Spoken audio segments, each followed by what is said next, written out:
Okay guys, welcome to episode 12 ng Spooting Lifestyle Experience. So, siyempre, bago natin simulan to, mag-subscribe muna kayo dito sa channel to, Spooting Lifestyle Experience.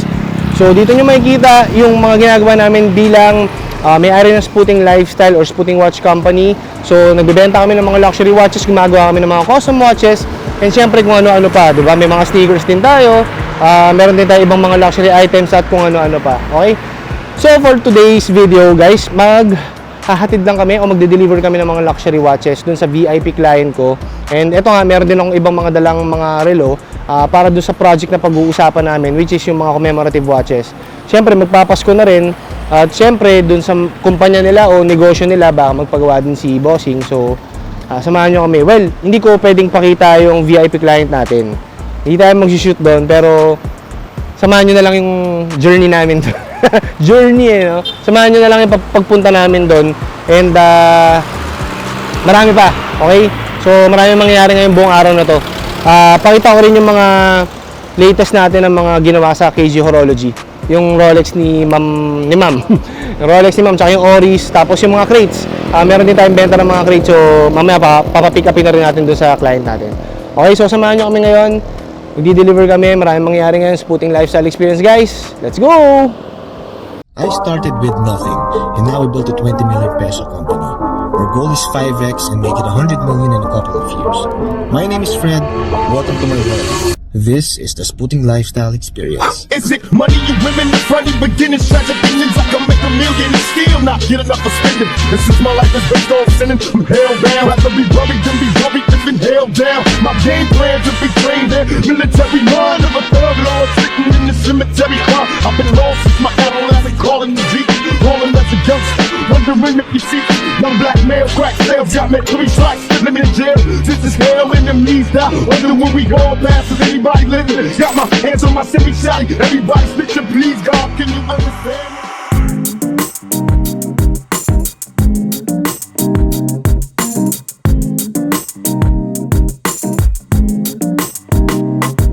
Okay guys, so kahapon nga may walk-in tayo sa KG Horology. So si Ma'am nagdala ng kanyang mga luxury watches and nakita nga raw niya yung pinaskill natin doon sa labas o yung karatala natin sa labas na halos kalalagay pa lang natin.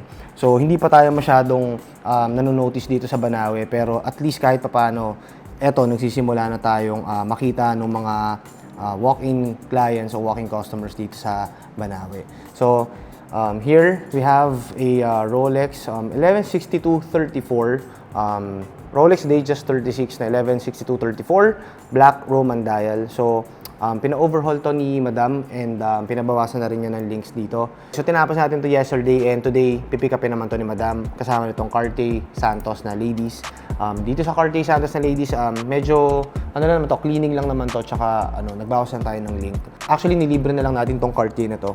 Basically ito na lang yung sisingilin natin kay Madam, and sabi kasi ni Madam may dadalhin pa siya today na Rolex Datejust na junior size naman. Yun yung 31mm yata yun. Ito yung 36 kasi. Actually, panlalaki kasi to. Kung nakikita nyo, yung relo ko, same lang na to, iba lang ng dial, tsaka naka-jubilee lang to. We're hoping for more walk-in clients dito sa KG Horology. Kasi nga, nag-start pa lang naman yung marketing natin dito. It's only been, ilang weeks pa lang. Parang nasa weeks pa lang namin pinopromote yung KG Horology. Inside here at Corona Gallery. And siyempre masaya ako kasi kahit papaano, 'di ba? Medyo nagbubunga na yung marketing na ginagawa natin. Although medyo mahina pa, pero magpi-pick up din 'yan. Very hopeful naman tayo na magpi-pick up 'yan. Again, kasi matagal na rin tayo sa matagal na rin naman talaga tayo sa business. And ngayon lang din naman tayo gumawa ng physical space natin. Especially yung ganito na luxury, di ba? Luxury na physical space. Medyo challenging, pero syempre hopeful nga tayo na syempre makikilala tayo dito and talagang mailalagay natin yung pangalan ng KG Horology dito sa mapa ng Banawe. So nakikita nyo guys, di ba meron kami mga ganitong collections sa mga laruan. So itong mga toys na to, itong vintage toys na to o vintage na mga Japan toys na to, ililipat namin to dun sa isang store namin. After ng construction ng store namin dun sa Timog, so ililipat namin to ron para mas ma-showcase namin siya na maayos. Kasi doon sa Timog, mas maraming bata, mas maraming walk-in. So nag-decide kami na ilipat na namin itong mga toys na to, itong collectibles na to, doon sa Timog. And ang gagawin natin dito sa Corona Gallery is yung mga art toys na yung i-display natin dito. Madadagdagan na naman yung ating renovation dito para magkaroon tayo ng mga shelves dito sa wall na to kasi sayang naman yung wall na to. Dito natin nilalagay yung mga art toys ng mga local artists dito sa Philippines. Okay? And ito hindi ko pa alam gagawin. So hindi ko pa alam gagawin dyan pero kasi office nga to, di ba? Medyo office setup. So update namin kayo guys kasi syempre hindi naman pwedeng pabago-bago kami tapos di namin kayo sasabihan, di ba? But basically, Corona Gallery will be an official art gallery once we completed the construction sa Banawe at saka dun sa shop namin sa Timog. So ito, syempre, medyo hindi natin ito na-showcase dito sa content natin. Medyo hindi natin siya napapakita. So, but basically, ito yung sinasabi kong Sputing custom timepiece na ginagamit natin sa paggawa natin ng mga commemorative watch. So, hindi natin ito masyado na-showcase kasi na-busy tayo sa pagbibuild talaga ng brand ng Corona Gallery. And yung brand of, syempre, content creation natin dito sa social media. Eh, hindi pa naman tayo syempre ganun kagaling or hindi naman natin kasi buhay talaga to. Hindi natin kabisado yung paggawa nito.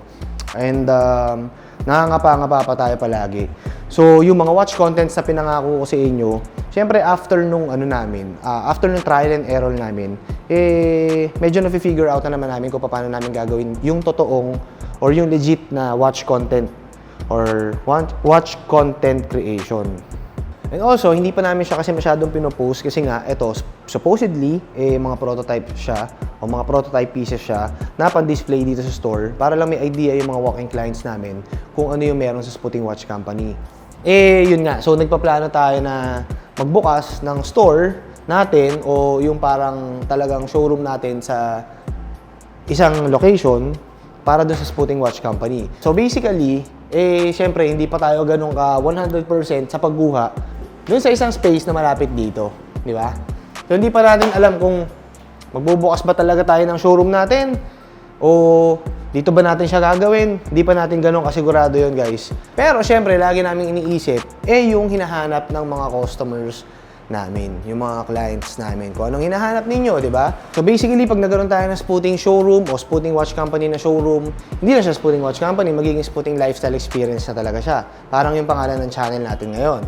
So yung Sputing Lifestyle Experience, magiging magiging shop. Tangina mo! Kupal! Siyempre, para magiging lifestyle shop na siya, di ba? So, nandun nga yung mga luxury bags, nandun yung mga kung ano-anong accessories, meron din tayong mga sapatos, and siyempre, naka-showcase na rin yung magaganda nating gawa o magaganda nating mga custom builds ng Sputing Watch Company. So, mas makakapili na kayo guys doon, mas makikita nyo na kung ano yung mga choices natin dun sa mga gusto nyong ipagawa ng mga custom timepieces. Napapalagyan nyo ng logo, papalagyan nyo ng mga pangalan ninyo, or kung ano pa mang customization yung gusto nyo ipagawa sa akin. So, hopefully, masara natin yung usapan this year and by next year, ma-open na natin yung flagship store ng Sputing Lifestyle Experience. Okay? Napalitan ko na lang po ng bagong brand na bagong Bakit pixelated? Sa ano lang yan, sir? D300 DPI Group. Para Ilang percent ka na? 85, sir. So guys, ito nga si Ron, siya yung graphic artist ko. So, pinapagawa ko kasi siya ng catalog. So, gumagawa kami nung Sputing Watch Company na catalog. Haba, no? Sputing catalog. Pangit kaya tarita? Pangit ba ako? Siyempre, boss mo ako. Sabihin mo, pangit mo, sir. Siyempre, hindi. Sir, sorry na, sir. Nagtaka naman dito. Hi, Kimberly! Hi, Kimberly! So, ito si Ron. Siya yung graphic artist ko. Yan. Diba? So, yung mga... Lahat pala, hindi ko sabihin yun. Baka mamaya may nagre-reklamo sa'yo. Tapos, no? Wala ka, sir. Sabihin sa comment, putang ina, yan yung scammer. Tangina, sabi mag-deposit daw ako ng 2.5, tapos wala akong design na natanggap. Ayun, so hopefully matapos na ni Ron yung catalog natin o yung mga graphics natin kasi long overdue na rin yun. Pero syempre, okay lang naman, magpapasko na rin kasi. So, pinapriority natin ngayon syempre yung mga corporate clients natin. Corporate clients, Yung nakakalimutan, di ba? So, medyo busy rin naman tayo doon. So, itong website natin, or yung website natin, tama naman natin, di ba? Wait lang. So, yung website natin, pakihintay na lang yun, guys. Pwede na kasi kayo mag-purchase doon. Doon na rin kayo makakapili ng mga designs and doon sa... Meron ba tayong maglalagay ba tayo ng mga parang notes dyan? Yung parang request nila kung anong gagawin. So yun guys, so magkakaroon din pala doon ng parang yung box na notes. Kunyari, kung nahihirapan kayo mag-select doon sa mismong website ng mga parang categories, etc. Pwedeng i-type nyo na lang doon sa notes kung anong gusto nyo mangyari. So for example, sir, gusto namin dito sa may baba ng 12 o'clock, dito natin lalagay yung logo, blah blah blah.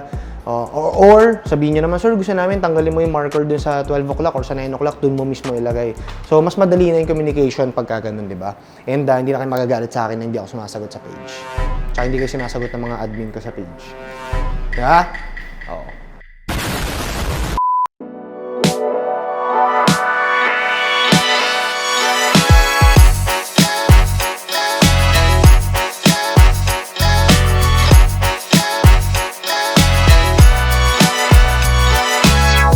So guys, nandito kami ngayon sa Timog. Dito na kami.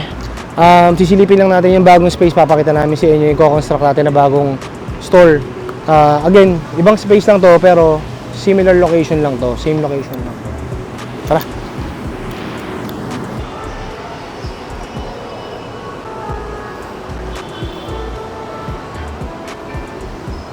Hello? Boss, nandito na ako. Nandito na ako sa baba. Nandito na. Kuya! See you. Yung, shoot mo na rin ha. Shoot mo na. Biro mo na yung ating bagong space.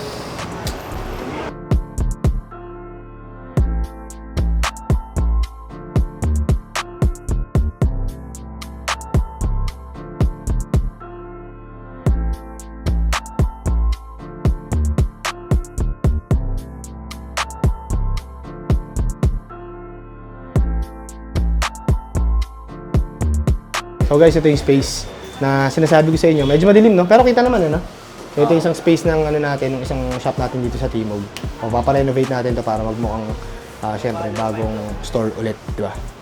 Okay guys, so nandito na tayo ulit sa gallery. So pasensya na, hindi na natin na-shoot talaga yung sale o yung pagbenta natin ng mga luxury watches kasi nga masyadong VIP si client. So hindi na naman natin talaga pwedeng kunan doon sa bahay nila. Hindi natin sila pwedeng masyadong kunan, yung mga tao doon, di ba? So sayang, pero ipopost ko yun sa social media pages ko. Makikita nyo naman yung binenta ko doon. Siyempre, hindi ko lang din pwedeng ipakita yung picture namin ni VIP kasi bawal nga. VIP nga, di ba? So, ayun guys, nandito na tayo ulit sa KG. Yung sinasabi ko kanina, ito yung crate. So, kasama natin kanina si Bayaw, di ba? Okay, so, ito yung mga crates na binili nila sa amin. Meron tayong STI, Nismo, and ano ba to? Toyota to, di ba? Tama ba? Okay, so ito yung binili nila ni Brother X. So, ito yung sale natin ng October. So, marami pa kaming klaseng crates dito. Actually, doon sa kabilang store na pinapagawa nga natin dito kasama dito sa video na to yung pinuntahan namin. Hindi ko alam kung doon na din tayo magdi-display nito eh. Doon sa Tomas Morato.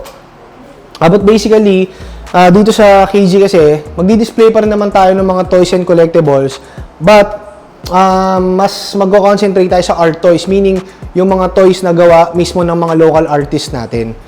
And dun sa Tomas Morato, dun natin i-concentrate yung mga hindi art and collectibles, yung collectibles ang mga toys na mostly Japan curated na mga toys. So dun natin i-concentrate yun. Pero mag-iiwan pa rin tayo dito ng medyo malalaking pieces. Kasi etong harap natin na to, yung harap natin na yan, paayos pa natin yan. Fina-finalize lang namin ng isa kong partner kung ano yung ilalagay namin dito mga hype na mga stuff, di ba? Yung mga sapatos, yung mga collectible na mga like Supreme, yung mga Stussy, etc., yung mga ganyan, mga fragments, whatever. Mga collabs dun sa mga pang-hype beast na mga wearables, di ba? Streetwear, ganyan. So, pinag-uusapan pa namin yon and yung mga luxury items, again, paulit-ulit ako kasi nga magkakaroon tayo dito ng mga luxury bags, luxury accessories, lahat, di ba? So, dito yon finalize lang natin kung ano yung design nito. And itong technician station natin, papagandahin natin yan. Hintayin nyo lang. Although, tumatakbo naman na tayo. kung mapapansin mo naman, Justin, di ba?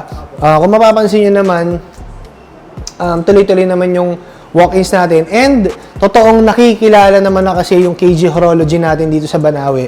And siyempre, nagpapasalamat ako sa inyo yan sa mga Banawe crowd, di ba? Kasi huling walk-in natin, may negosyo rin siya dito, di ba? Tama?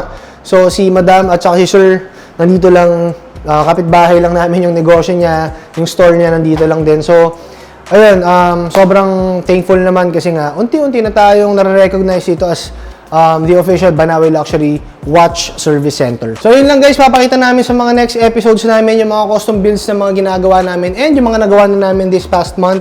And susumahin namin on the next episode kung ano yung mga luxury watches na mga nabenta na namin. Kasi susumahin pa namin kasama pa yung benta namin today and baka next week kasi meron pa. And this is just the first week of November. So yung mga sinusuma ko, yung buong month of October. So yung rundown ko lang yun para guys, baka sabihin nyo naman kasi, bayan, tangina, nagyayabang lang to. Puta, kung ano-ano yung mga sinasabi nyo, mga nabenta niya.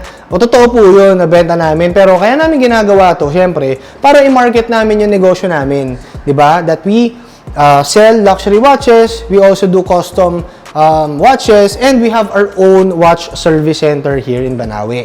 Meron din kami sa Tomas Morato, and by next year, expansion kami on different parts of the metro. Magkakaroon kami ng BGC, Pasig, at kung saan-saan pa ng mga medyo premium na mga locations. So hopefully, syempre, kung magtutuloy-tuloy lang yung pasok ng customers or clients namin, kung maganda yung servisyo namin, we're going to be able to open more stores or more service centers in the Philippines. So, yun lang naman yung goal namin. Kasi, kumpleto rin kami ng accessories. We have our own watch straps. Siyempre, battery kasama rin dyan. Tapos, yung mga watch rolls, di ba? And EDC, everyday carry, in our watch service center. Nabubuksan across the metro or, ewan ko, nationwide, Philippines. Di ba? Hindi natin alam. So, yun guys. So, magkita-kita tayo on the next episode. So, rundown ko lang ulit. Very successful naman yung KG Horology natin. Maganda naman yung mga naging simula. And itong October and November, marami din tayong pending dito sa KGH. And etong mga toys natin and collectibles, ayan, ito yung mga crates natin, mga nabenta. Yun yung mga toys hindi na nasama, no? Ang mukha nila Mickey Mouse and yung mga iba pa, di ba? Okay? So, sa Spooting Watch Company naman, dun sa mga custom builds natin, papakita namin yun once matapos na namin yung aming mga projects. And marami yun. Nandun, meron pa, marami pa kaming pending. 125 pieces yung pending ngayon, pero magdi-deliver na kami ng ilan to? 50? Magdi-deliver na kami ng 50 next week. So, yun lang guys, nihingal na ako. So, yun lang. Gusto ko lang magpasalamat sa inyo sa lahat ng sumusuporta sa Spooting Watch Company. Alam ko hindi ako masyado nakakagawa ng content and alam ko medyo boring pa yung mga ginagawa namin. Kasi hindi pa kami ganun ka-professional o hindi pa kami ganun kagaling gumawa ng content. But nagpapasalamat ako dun sa mga nanonood. Kahit ilan lang kayo, nagpapasalamat talaga ako. And ginagawa ko talaga to para siyempre, ma-showcase yung negosyo namin. Sana mapansin nyo kami o mas mapansin nyo pa kami. Basta, nagpapasalamat ako lalo dun sa mga loyal customers ko, siyempre. Dun sa mga nagme-message sa akin na hindi ako nakakalimutan kahit ilang taong ko nang naging kliyente, ilang taon na kami hindi nakakagawa. May message nila ako, magpapagawa sila ulit. Hindi na ako nakakalimutan na, okay, dito ako kay Spooting nagpagawa. Dito ulit ako magpapagawa. So yun lang guys, maraming salamat sa mga suporta ninyo. Sana patuloy nyo lang kaming suportan, especially dito sa content na to para mas marami kaming ma-reach. And mag-iingat kayo. Yun lang. Keep it spooting.